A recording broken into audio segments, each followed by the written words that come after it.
What? Protein sorting. Part of it was protein sorting, but what were we actually talking about? What was our goal from the lecture of last week? Yes. We were talking about like the different, like. Yes. And like how it's different, like not everything. But like there's different ports or like Different courts. different ports, like. Different ports. Like not everything. You're on kind of on the right track, so I'll get you. But yeah, so we were talking about how you have all these different types of membranes and they control what goes in and out to their respective little compartments that they're building, right? And a lot of our time was indeed spent talking about sorting proteins to go to different places. There were two specific spaces that we focused on last time when we talked about transporting proteins there. What were the two different departments that we looked at? Nuclear. So moving into the nucleus through the nuclear pore. What's cool about the nuclear membrane compared to the plasma membrane? What are some really cool differences?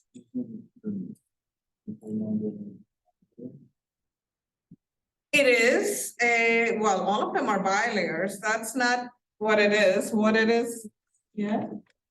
It's a double bilayer, not just what you meant, but that's not gonna give you points on the test. So yes, it's a double bilayer, but what else? When you think about the intracellular transport that we talked about so much last time, what's so special about that? What is so specific about the nuclear membrane compared to the outside plasma membrane? Yeah? It has cytosolic fibrils. Cytosolic fibrils.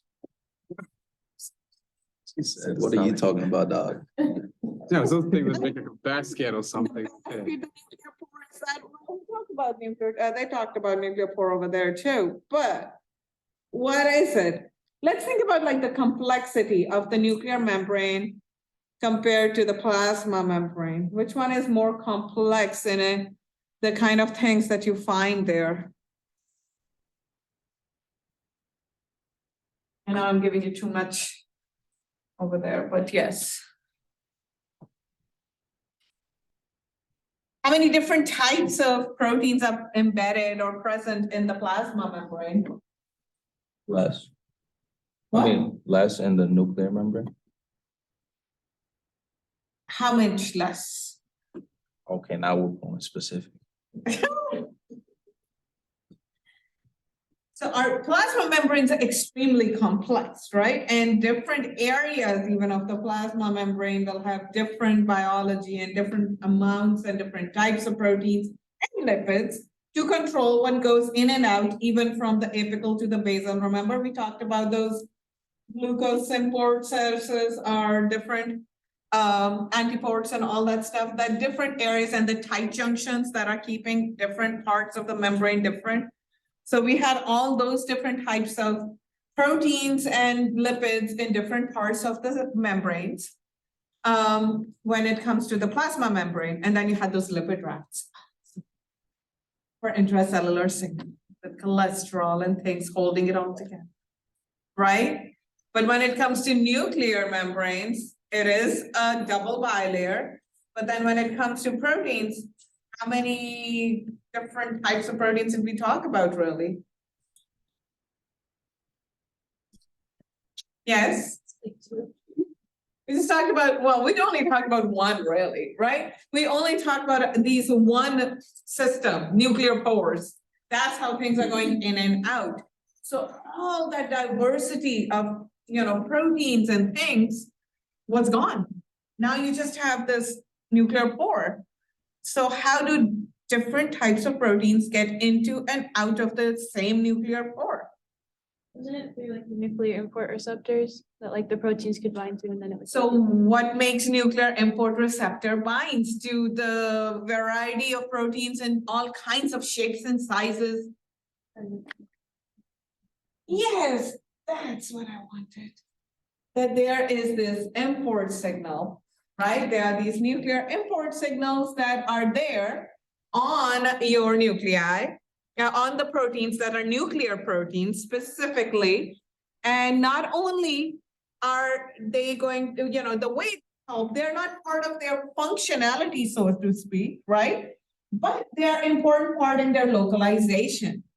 And how they bind is through that nuclear import receptor. Nuclear import receptor can bind to whatever it is. It can be any shape, any size, who cares? The important part is it has that little sequence that into. That's what is recognized by its active site.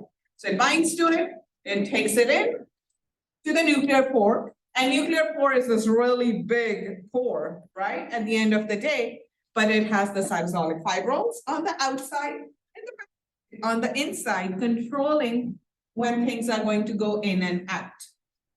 Once things go in, so because of that structure, large molecules, bulky molecules can also move through. It doesn't have to be a small size molecule that goes through. Once inside, right? Once it goes inside, now the molecule goes away, and now you have the nuclear import receptor in there. How's it gonna come back out? How it comes back out? Trying to get people in the back to be more talking to too. Notice some of you have a lot of stickers, others not so many. And I know some people can be shy and not so much into talking, vocalizing themselves in the classroom. So I'm gonna give you another option. At the end of each lecture, if you want to give me some answers to some of your questions on a sheet of paper with your name on it, I will look at them afterwards and give you a sticker for your. Yes. The question was, the nuclear import signal is inside, right? The nuclear import receptor is inside the nucleus now. It's got to go back out. Yes. So now it uses GTP and you hydrolyzes that in order to get back out. Coming in, it didn't need no energy because it was using the molecule and its localization signal. Going back out, it's gonna need GTP hydrolysis to go back out. Great. Another organelle and that we talked about and how proteins get transported in and out. What was that? Mitochondria? Oh, we did talk about mitochondria too. Huh, even I forgot about that. You have something else. Yeah, how do transports happen there?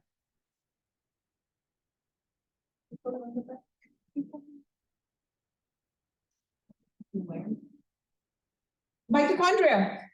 How do you import proteins into mitochondria? How do you know what protein goes there? And how do you import it there? And where are they made? Question. Maybe the Golgi. Not yet. No.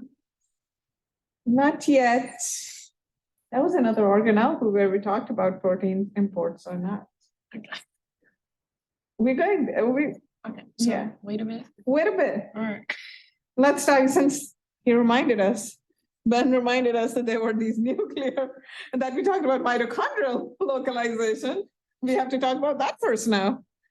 So, come on. You? No? Type of matrix. Extracellular. Inner mitochondria. That's on the outside, man. I'll take it out when those things. You want me to take a sticker from it? Yeah, you tell me. The inner mitochondria. Well, that's where it want to go eventually. Remember, if you remember the mitochondria, right? It's another one where you have multiple kinds of membrane structures, right? You don't have a single layer of membrane. Again, you have the outer membrane, right? Then you have this intermembrane space, all this space, and then you have the inner membrane, right? So you have the inner membrane, that are making this kind of cristae. And then what's inside is the mitochondrial matrix where a lot of fun things happen.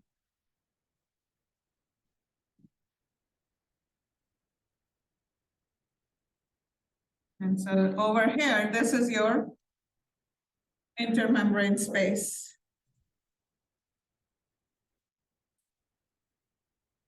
So if a protein has to go to the fun house to do work, it's got to go through the outer membrane and the inner membrane, or at least to the inner membrane if it's going to be embedded in there to do work, or it needs to go all the way into the matrix, right? So what was it again that targeted things to the mitochondria? Yeah. Signal that attaches to the protein. What kind of signal?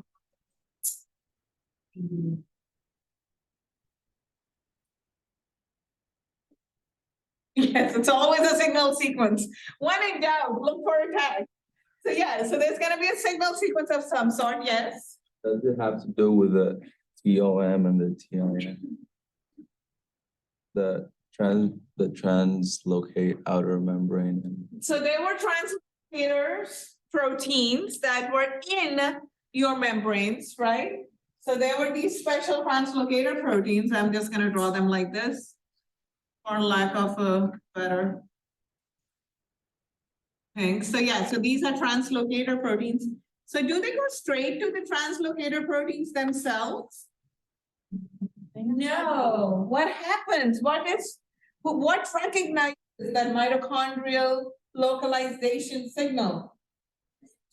There's an import receptor, exactly. Just like in the nucleus, there was that free in the cytosol import receptor, right? Essentially, nuclear import receptor. Here, you have an import receptor as well, but it's in the membrane, in that outer membrane. And so the import receptor, right? That's where your protein's localization signal is gonna bind. And when that happens, receptor, I'm not writing in. It causes it to get close to, to bind to the translocator. When it binds to the translocator, it shifts that protein into the translocator.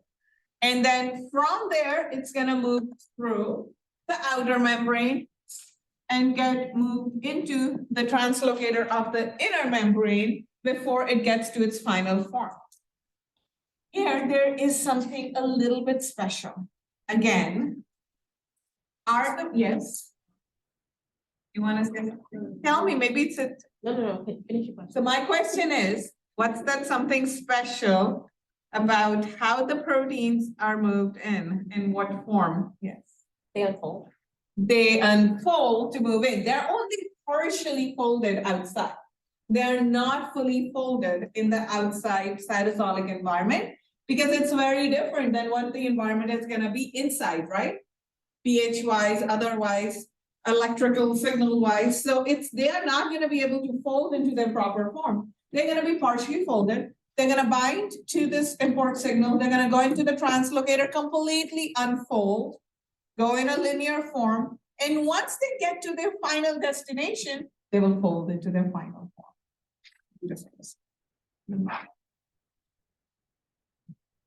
Cool. In opposing that, right, in the nucleus, you had the fully folded protein. You had the final protein already that was getting taken into the nucleus. Cool.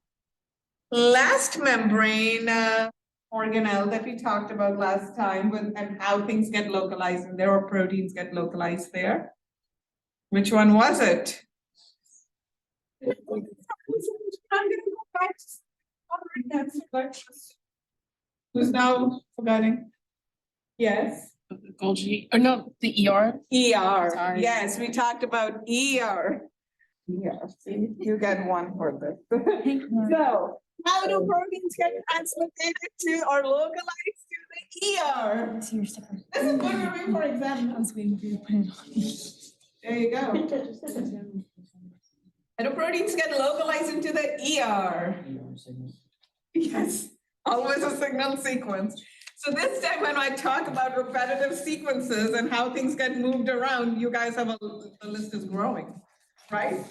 It's a lot of them. Now, remember, even though these were, not part of that functional part of the protein, of the protein sequence that you got eventually from the genomic sequence. So they were there as well. They're usually part of that, either the untranslated part or the translated part in this case, so that they can be part of the protein.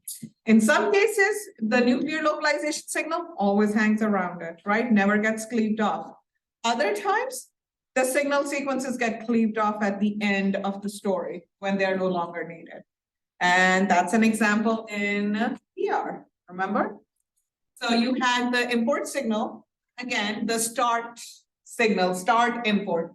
What's cool about the ER signal? So you have the start, import signal. What else do you have? You kind of have a stop import as well. And that allows us to not only allows us not only to get proteins into the ER lumen, but also to embed in the ER membrane, right? So they're going to be proteins that just need to hang out in the ER membrane, and they are going to go in with the start sequence. Who's going to recognize it in the ER membrane? So you have a ribosome, free ribosome. It starts to translate a sequence, and it gets a start sequence, right? Start import sequence. So it comes and floats onto what? Yes.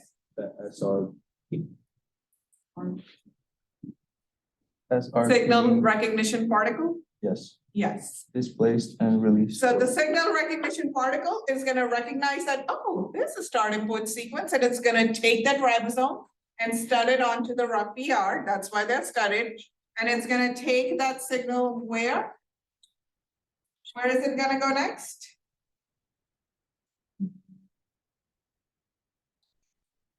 It's almost the protein translocator too. Yeah, did I get this? You have that one for that. So yeah, so you have the translocator, and it's going to start moving the protein in. Is the signal going in as well? Is the signal going into the lumen? No. Signal stays stuck where it is, right? Up there into the membrane. Everything else, the protein goes in. And now some proteins, you get all the way in, the whole protein is in, and then what happens to that signal that was in the beginning that's stuck in the membrane? To release the protein, what do we do with it? There is a peptidase of sorts, right? We have a name for it. And what does it do? It cleaves off the signal. So now you have a free protein into the lumen that probably is going to get targeted to the membranes outside or released as a signal protein. Other times you have the start signal, you start importing the protein, and then you get to a hydrophobic area, which acts as that stop signal. And then what happens? Protein folding. Broke your computer? I mean, the way you treat that thing. Did you drop it? That isn't a question. What? You not see the screen on that thing? It's not turning the screen right, chat. Oh, wow. Okay, yeah, that's like my phone. My phone's the same way. Just then. ER membrane, there's our ER membrane, there's our little translocator, let's say, right? There is your protein going in, right? And the protein goes in, there's the start sequence, right? And then you have the protein, and then you get to the area that stops it, right? Hydrophobic that stays in the membrane, and it has the stop sequence. So it's gonna stop importing when it gets to that point. So you'll have an area inside the membrane, area outside the membrane. This part gets cleaved off, so now you have a transmembrane protein in the ER. So you have part of it inside in the lumen, part of it embedded into the membrane, and part of it sticking out. If you have a series of start and stop sequences, if I tell you on the test, that it had like, 3 start-stop sequences or whatever sequence I give you, you should be able to tell me how many times it's gonna pass through the ER membrane to get you the final protein, okay? So there are times that you'll have a free area on the lumen, free on the outside embedded ones. There are times it's gonna go up and down multiple times, multi-pass protein, right? Cool. So now we are going to our favorite, I don't know, my favorite part of intercellular transport, and that's our classical secretions pathway, which is dependent on vesicular transport. Okay. So that's what we're going to be focusing on today, are the classical secretory pathways, and then some other form of vesicular transports that are non-classical as well. So how are vesicular work? There are different ways that they can work in or out of the cell. So when you have a vesicle inside our cytosol and we throw it outside, right? We maybe merge it into the plasma membrane and release the contents, or we sometimes throw the whole vesicle outside. This is called exocytosis. And when we take in materials from outside, engulf it in our plasma membrane and take them into the cytosol, it is called endocytosis. Okay, so endocytosis, you're bringing things in. Exocytosis, you're exiting them. You're throwing them back out. And this is our main way of, again, classical transport uses a lot of these membrane-bound organelles in tandem to move things in and out as needed, or as the environment requires. So you have the nuclear envelope that's going to be kind of continuous with the endoplasmic reticulum, where the lipid membranes are getting built, right, in the smooth ER, and then the rough ER where the proteins are getting built. Well, those particles, whether it's lipids in the smooth ER or proteins in the rough ER, are going to get engulfed into these little vesicles, these transport vesicles, that will move them into the Golgi apparatus, which is kind of like our big post office mailing station happening. As they move through the stacks of the Golgi, they're going to get modified and finalized in their post-translational modifications. Lipids may get sugars added to them as well, other things happening to them as well. The proteins are going to get folded the way they need to be, or have tags put on to make them active or inactive. And then you're going to have other transport vesicles that are going to take them back out to now the plasma membrane, right? And so this is going to be the exocytosis portion of it. You can also have this other type where you maybe have some material coming into the cell through endocytosis. And those endocytosis, vesicles, they are going to go into this little structure where all of them are kind of getting merged together and getting sorted, called these endosomes. Those will then get further processed and compartmentalized as to what's going to get digested, what's toxic waste, what's going to get thrown out, and eventually get merged into the lysosome, where they will be degraded and taken care of according to whatever it is that was there. So that's another way that things are going to be moving through. In the process of all of this protein processing, lipid processing, you're also going to produce waste, right? You're cleaving off portions of proteins, you're destroying certain parts or adding certain things. You have its own metabolic waste that's happening as well. And these vesicles also merge into the endosomes that will eventually lead to the lysosome as well. Okay, so this is kind of like the facility that's getting all that waste together and getting all the things that need to go to the lysosomes together.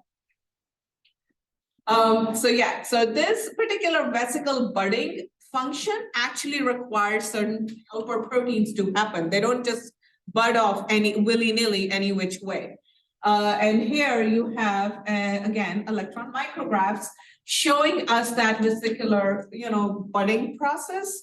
So you have these little bulges that are forming, but they are not just forming anywhere. There are specific proteins that help this process, that tell where the beginning and end of that vesicle is gonna be, and eventually become part of those vesicles as well, as they are building that out, and that's what you're gonna get at the end. So those proteins, you build these vesicles, there is not a single one, it's actually a few of them working together. They are clathrin, which is the main protein that's gonna help target those areas that need to be turned into a vesicle. In our plasma membranes, these areas that are what we call cargo receptors, they are in several areas all along the plasma membrane, right? Any membrane that you have, any membrane-bound organelle that you have will contain them. Not everywhere, but there will be areas that will be rich in them, and other areas that may not be as rich in them. Like, for example, lipid rafts in a plasma membrane won't have them, but other areas that are more fluid and more flexible will contain them. So these cargo receptors is what this first protein adaptin binds to. It only binds to them when there is something bound to the cargo receptors. Cargo receptors are going to bind to the proteins or any other molecule that needs to go into the vesicle. Yes. Can you do the lights a little bit so we can see I the? tried, it wasn't working up front. Can you guys dim it in the back? That switch in the back? I don't know why this switch in the front is like giving me a hard time today. There we go. Thank you. Ambient lighting. Well, actually very dark lighting. Don't fall asleep, people in the back. So yeah, do you see it better? Yeah. So yeah, so the cargo receptors, when they're unbound, they are not gonna be in the right conformation for the next proteins to bind to them. Only when there is something bound to it, which needs to go out, then they are going to recruit this other protein, adaptin. When adaptin binds to a bunch of these, that's going to recruit clathrin. That's going to then connect them all together and create that vesicle. So the clathrin is the main protein at the end that helps to make that budding effect. Cargo receptors always there, just not active until something is bound to it. Adaptin is what's going to kind of target them for clathrin to come bind to it. Clathrin cannot bind to the cargo receptor itself. So yeah, so you have the molecules, you have the adaptin that's coming in and binding to anything that's bound with the molecule. You have clathrins that comes in, and as it comes in, it starts to form the budding motion. When you have an entire vesicle almost formed, another protein called dynamin will come and kind of cleave it off and bud it off, squeeze it off the main plasma membrane, leaving you with your vesicle that is all clathrin coated. Okay, now this clathrin coated vesicle is not going to be able to merge into the plasma membrane to release the contents. What it does is that as it moves through the cytosol or the areas it needs to go through, these clathrin coats will lift off, and you will get a naked vesicle that is ready for transport. Okay? So once the dynamin cleaves it off and it's free floating, clathrin comes off of it as well, essentially. So now you have this little vesicle, it's going where it needs to go. It has proteins inside or things inside that are bound to the receptor that it's transporting.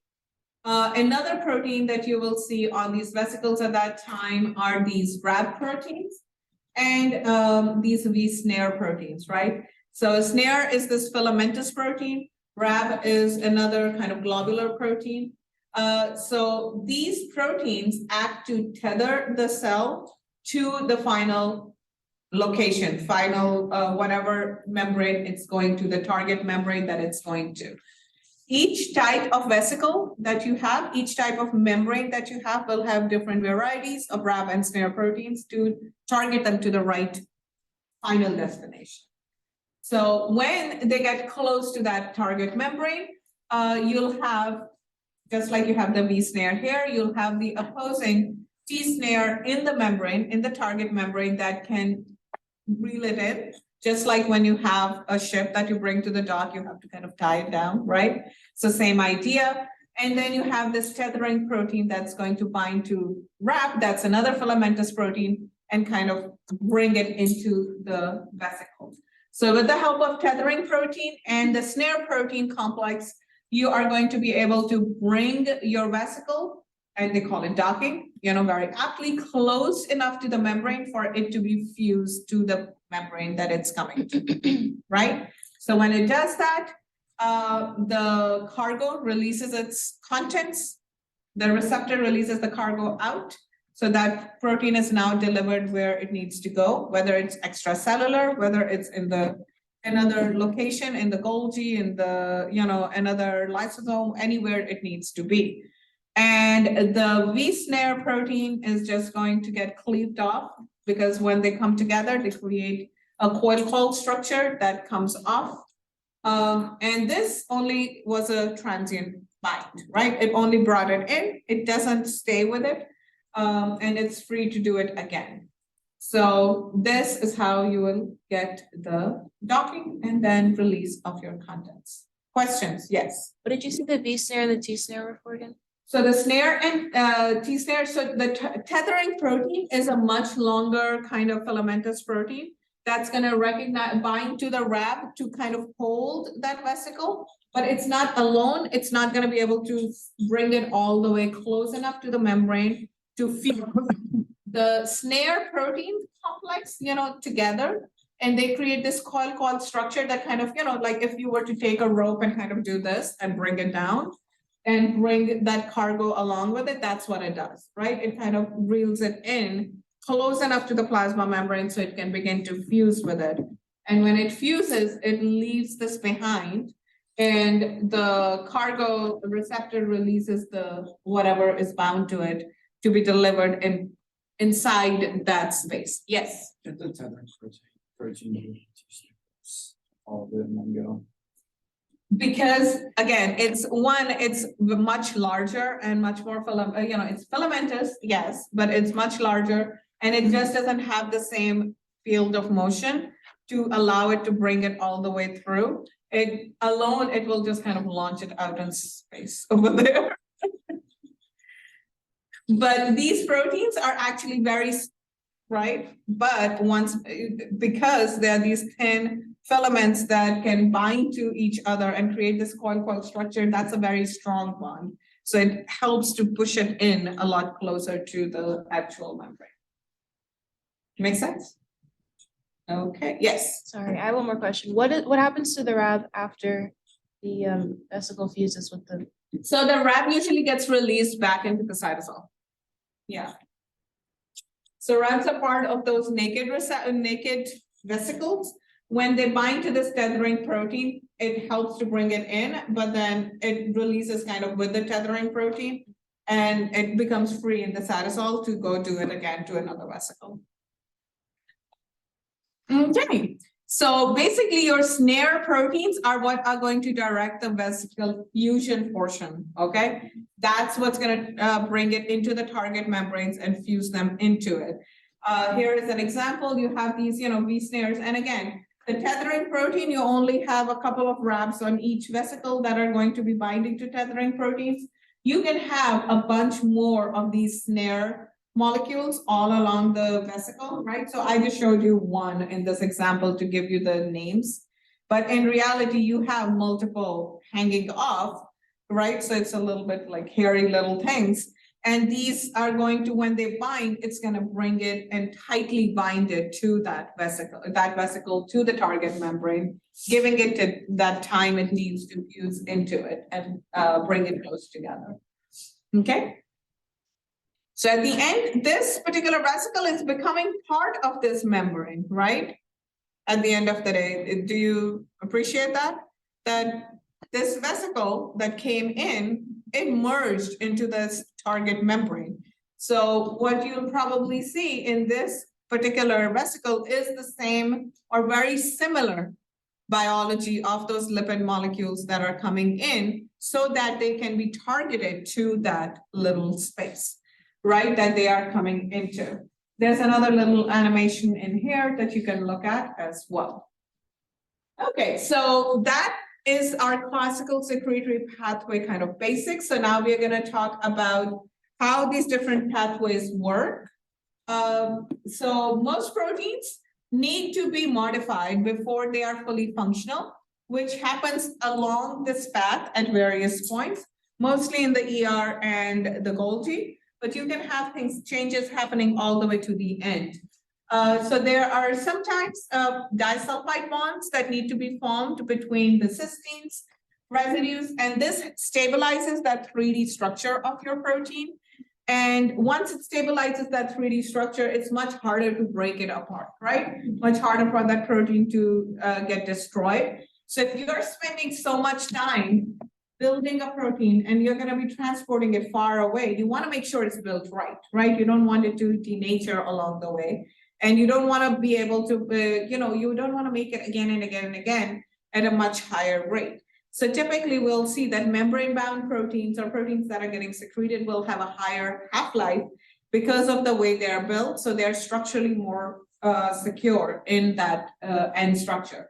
So one of that way is by these disulfide bonds between the cysteine residues. They don't form in the cytoplasm. Obviously, we talked about this earlier as well. They have to form in like the ER environment or the Golgi environment.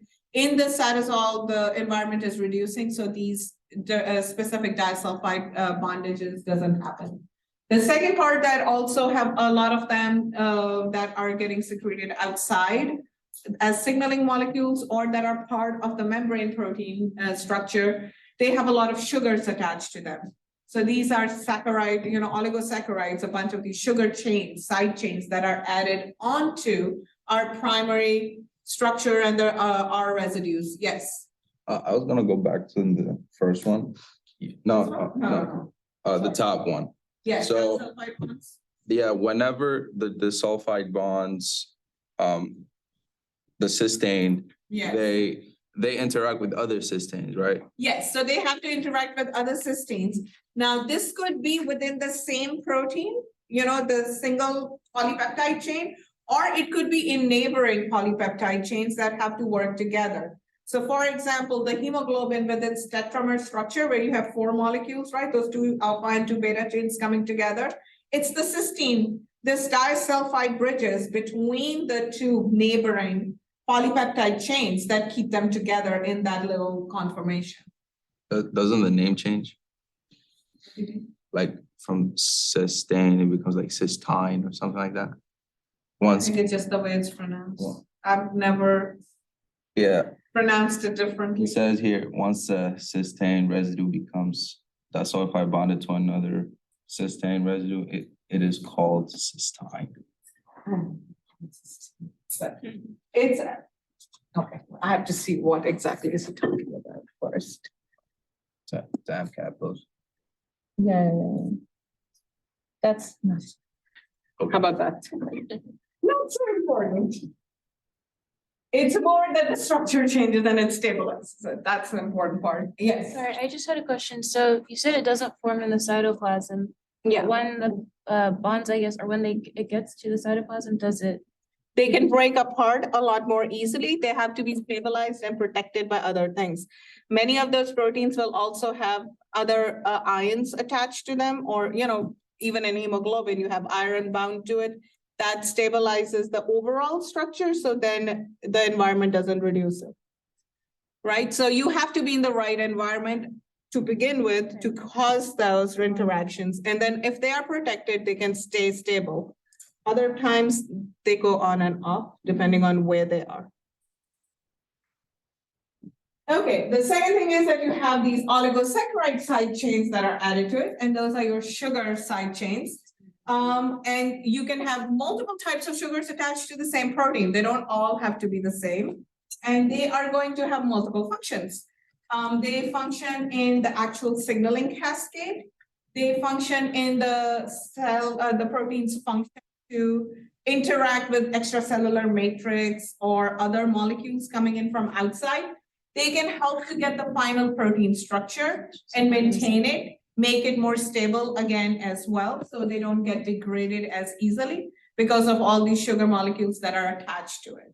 You can kind of think about it even in the sense of just to get a, like a mental image for it. When we did cell culture lab, we talked about how trypsin couldn't, which is a protease, couldn't get to its cleavage sites if you had a lot of FPS in the system, right? Because the fetal bovine serum had all these proteins and sugar molecules and things that were gonna bind to our surface and kind of protect those bonds, right, underneath. So it's the same idea that it's gonna protect that protein, give it a higher half-life, or a higher life overall. So the different types of glycosylations that can happen on our proteins, you can just have glucose chains, right? That's the simplest of them, that you just add glucose or mannose, some type of a single sugar molecule, all in tandem, lots of it. You can also have specific N or O glycosylations. That's more eukaryotic cell specific. Prokaryotes wouldn't have those kind of more complex sugars added to our protein. And those are very important in the function of the proteins that they're getting attached to. So you can have these N-acetylglucosamine or other type of linkages happening to it. You can also additionally add lipids to your proteins that are further glycosylated as well. So these linkages happen on proteins and lipids, and then both of them can interact with each other. Here is an example where you are showing where this stuff is happening in the ER, which is primary site for these additions. You have your, again, the start signal, right? Then you have your protein that's coming in. These type of glycosylations, they typically happen at asparagine residues. So you have here an asparagine, which is, as it comes out, is going to get the transfer of sugar from a lipid-linked oligosaccharide. It will get it transferred to the asparagine molecule, right? Asparagine residue, and you will have left behind just the phosphate groups in the end, embedded within the membrane, okay? So these are present within the ER lumen. You have these oligosaccharides linked to lipids present in the inner face of the ER membrane. Remember with the ER membrane, we talked about how the top part of the bilayer was different than the bottom, just like the plasma. Top was more general, right? It was kind of random because you had that random transferase happening, but the bottom becomes more specific, right? Where you have these sugar molecules, for example, attached in there. The other thing you have happening there are your chaperone proteins that are going to prevent protein misfolding. So somebody just talked about what happens to these proteins once they're reduced, right? When they're back into the reducing environment of your cytosol, for example. So in ER, you can have proteins that are misfolded that can be properly folded because they're in the right environment now. But then when they're going to get moved into another transport vesicle, if they are going into an environment where that may not be possible, you may have chaperone proteins that help them out to get them into the right conformation, to get them their right structure. And now, once they're fully folded, they'll be more stable and they can be transported from one place to another, right? So another thing that obviously happens, sometimes you have a mutation and you have misfolded proteins that are getting formed because it's unable, because of that mutation, it's just unable to fold properly, right? So you will start to get accumulation of misfolded proteins. And as you build those up into the system, there are specific sensors in our ER membrane that are specifically for misfolded proteins. So if it finds a lot of misfolded proteins in the cytosol or inside the lumen, they are going to bind to them and they are going to activate this binding, and coming off of misfolded proteins is going to activate gene expression related to making more chaperone proteins. And so those chaperone proteins then can come in and try to fold them back into their normal form. If they can't, they will then target them to proteasome for degradation, okay?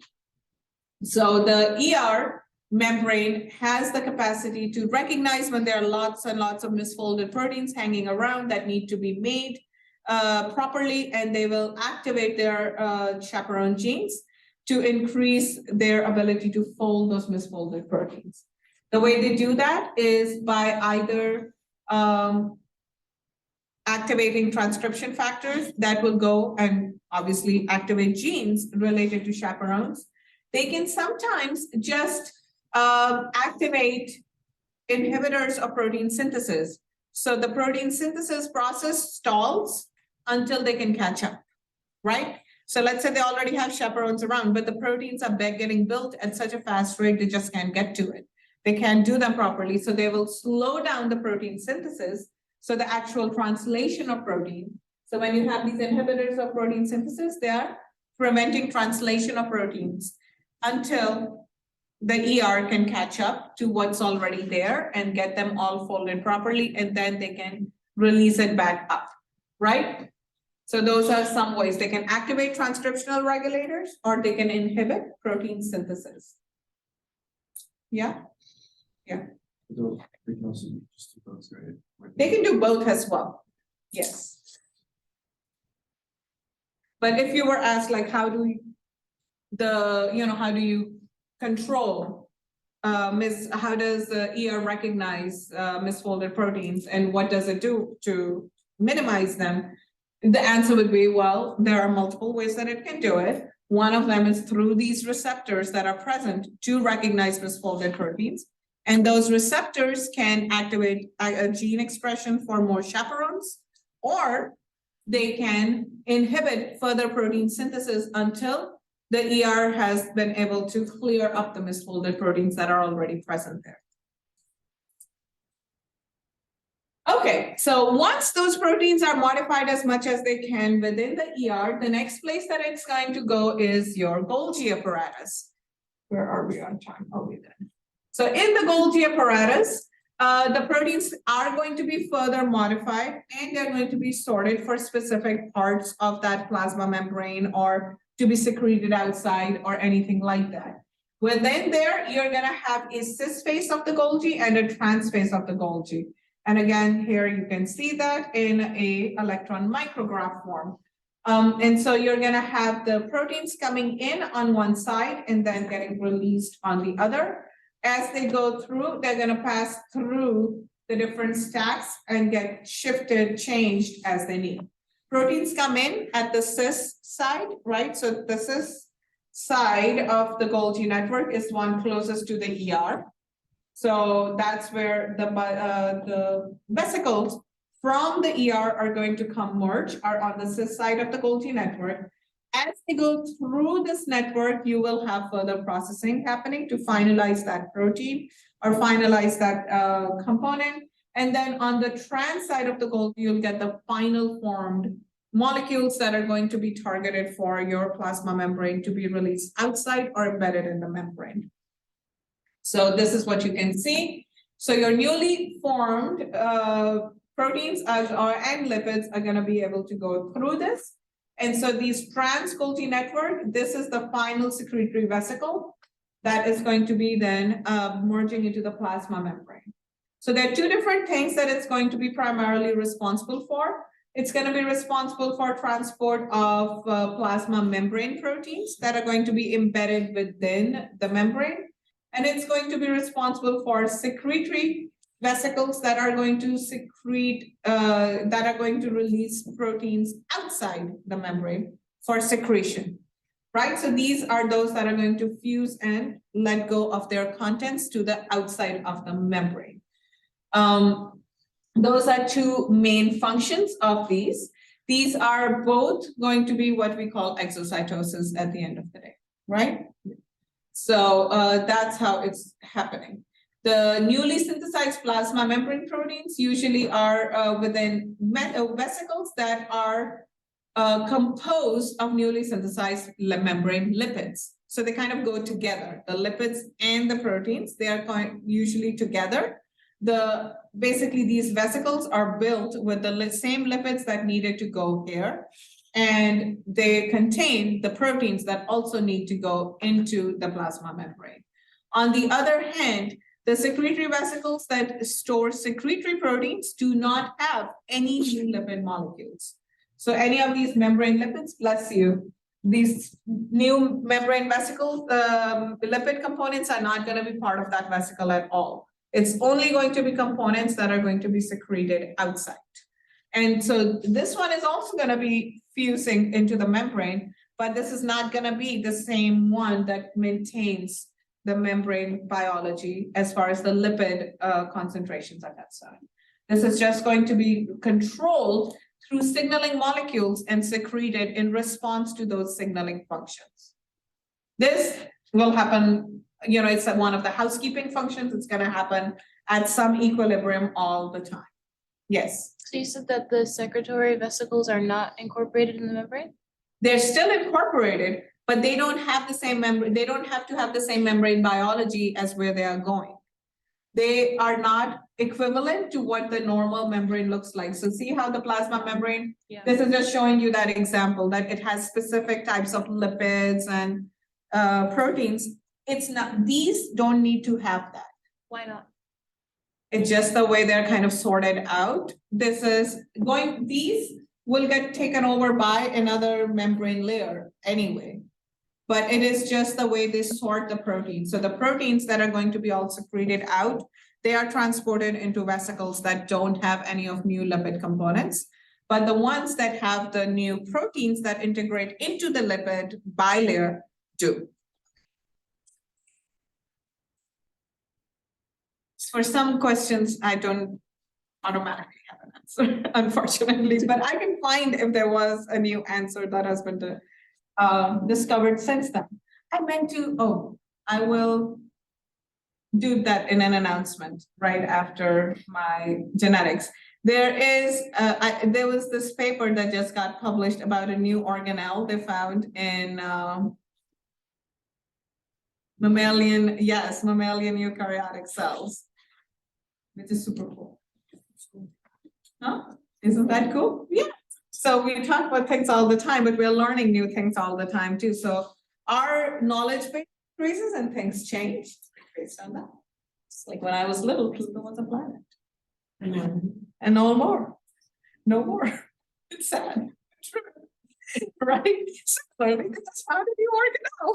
I was like, what? Got something left over? Wow. It's actually pretty cute. I like it. So endocytosis. So remember, when we throw things out, it's exocytosis, which is what we just talked about, right? And now we're talking about incorporating things into the cell. So it's the endocytosis. Endocytosis can be just a general phenomena, or it could be a specific molecule that's being incorporated into the cell. And so you have different ways to do it. Phagocytosis would be associated with a general process, right? Where you're just engulfing things outside and bringing them into the cell by engulfing that plasma membrane and creating that vesicle. And then you have what we call receptor-mediated endocytosis, where a specific signaling molecule or a specific outside signal attaches to its appropriate receptor on the membrane, on the plasma membrane. And so it will only affect cells that have those receptor, right? And then once it does, it internalizes those ligands internally to the cell and then have a response of some sort, right? So for example, again, as we talked about in our lecture, or not lecture, in the lab, we were talking about apoptosis and the extrinsic and intrinsic process. Let's say you have two cancer cells, right?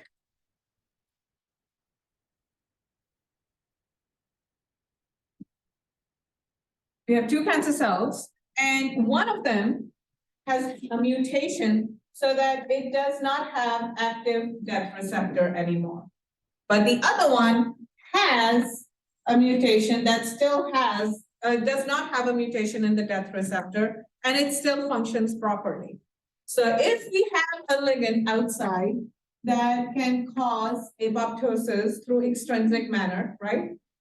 It will bind to this one and it will cause this cell to die, right? But this one wouldn't care less, right? So it's just not going to be able to bind to it. So that's, in receptor mediated, this would be an example where this can get internalized and do this process and actually kill the cell. While here, because there's a mutation, it's just not gonna work. Nothing's gonna bind. Yeah. You're laughing at my drawing skills currently? No. I'll delete it after, make sure I delete it before my lens. I'm gonna embarrass myself. Okay, so phagocytosis, when is it important? Well, our bodies do it all the time with our white blood cells, where they engulf those foreign materials they see and eat them up and get rid of them, right? So in phagocytosis, you have the plasma membrane, it kind of grows these kind of pseudopod things, it engulfs whatever it is it's trying to ingest and brings it into the cell as a vesicle, and then it's going to destroy it. So here is an example with a dividing bacterium that's getting engulfed by this phagocytic white blood cell, right? So here you see it in an electron micrograph form, where you see the pseudopods, which kind of look like these big balloons, but this is the plasma membrane. So notice that it's not studded with the proteins and the sugars and all that good stuff. It's just the lipid portion of it, right? That's engulfing out, or that's protruding out to engulf its prey, so to speak, right? So all those sugars and the proteins that are there, they are all inside. They are not part of these pseudopods that are protruding out to engulf this particular system.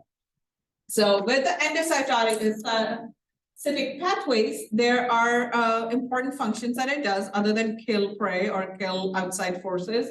It is very important in macromolecule ingestion, right? Taking in our macromolecules and fluids.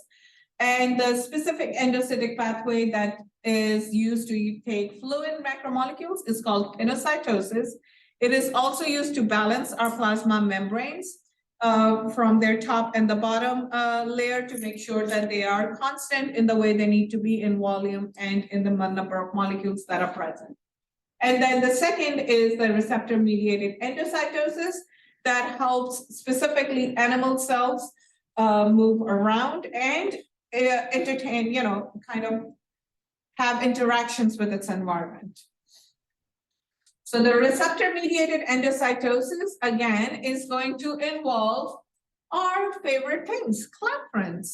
So now it's happening and it's going to be bringing them in, same idea, right? So you have these receptors that are going to bind specific molecules that need to be brought in. These are like your same cargo receptors. In this case, for example, these are LDL receptors that bind to LDL molecules. So you have these lipid molecules, they come in, they bind to the LDL receptors. When they do, again, same idea. They're going to get coated with clathrin, and these clathrin-coated vesicles will then be formed. When they form, once they are inside the cytoplasm, that binding no longer is stable, and all the clathrin will come off. You have your naked vesicle. It's going to fuse into that main, again, targeting place, endosomes, right? Just like from the ER, things get merged into the Golgi as that first kind of holding spot. From the plasma membrane, these things come into the endosome as the holding spot. And once they're in the endosome, they'll eventually go to lysosome, where they will be destroyed. The free cholesterol molecules will be released into the cell for use. The rest of it is just going to be digested up and broken down. Yeah.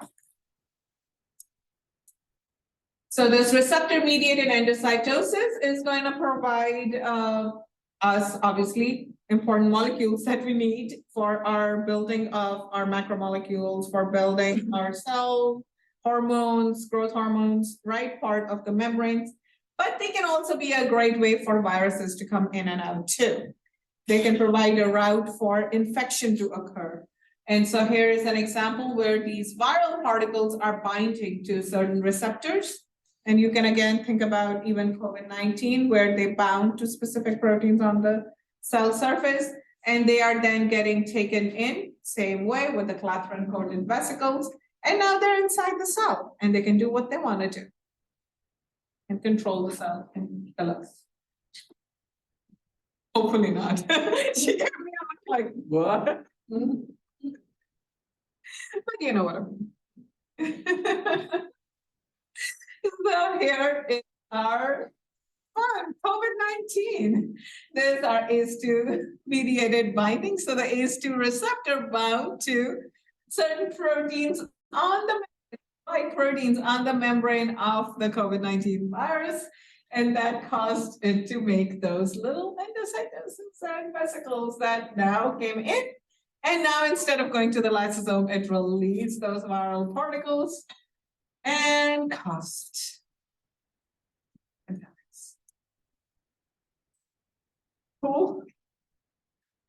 Anyway, so yeah, so how many proteins are taken in and how what molecules are taken in are going to be dependent upon what receptors are present in the respective membrane.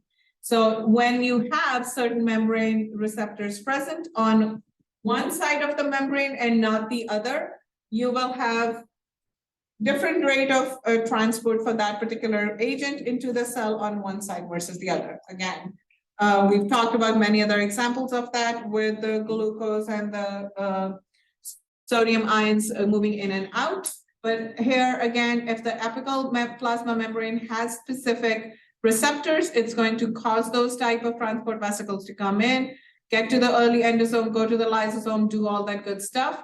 But those tight junctions are going to stop that from happening over here. So your basolateral plasma membrane will have a very different concentration of those particular molecules, and they will not have any endocytosis happening over there because they don't exist on this side of the membrane, right? Okay. Once the things are endocytosed, the primary place they go to is lysosomes. In your lysosomes, your pH is still on the outside cytosol is 7, but inside is much more acidic.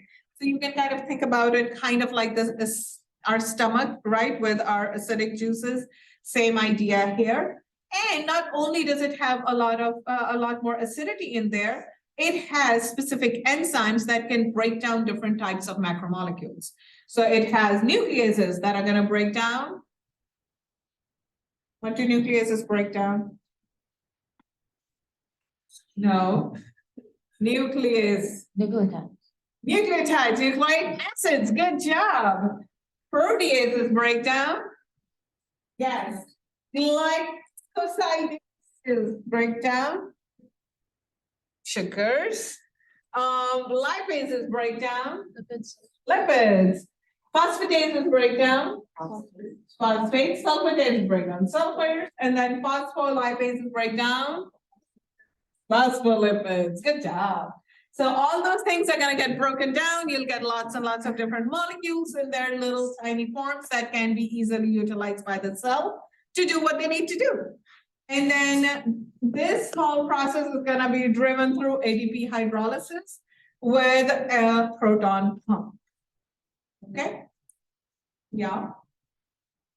Okay, so the materials that come in through endocytosis are sorted in the late endosomes, and most of them are going to go into the lysosome, break down, and then the lysosome is going to release some of those materials as needed for the cell.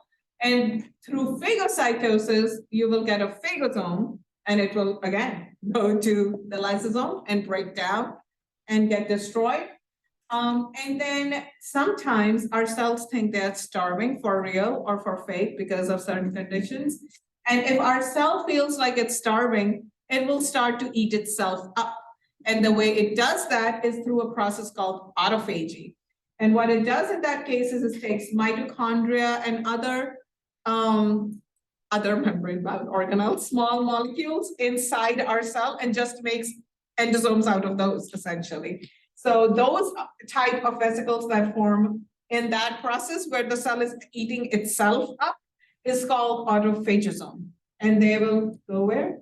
Into the lysosome.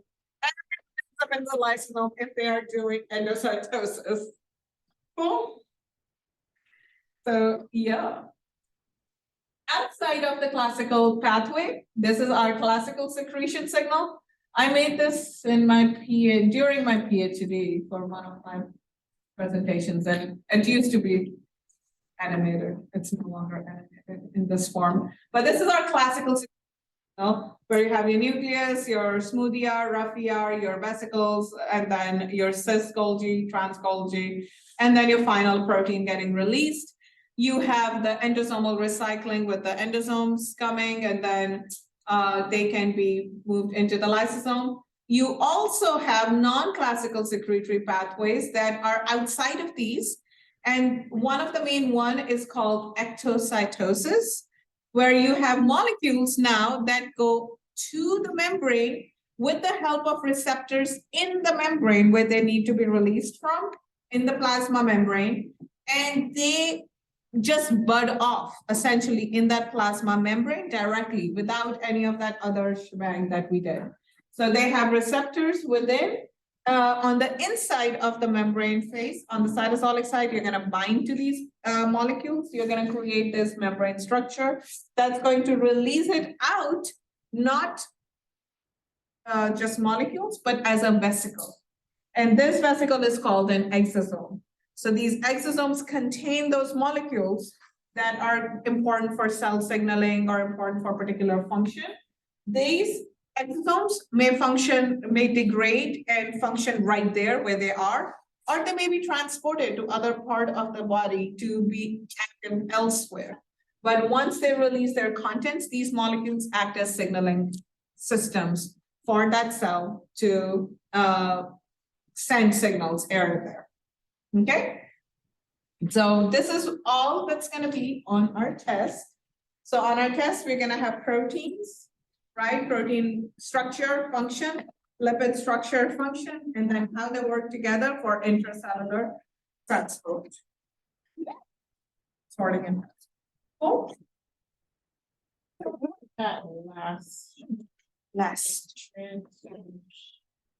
Relation. That translation.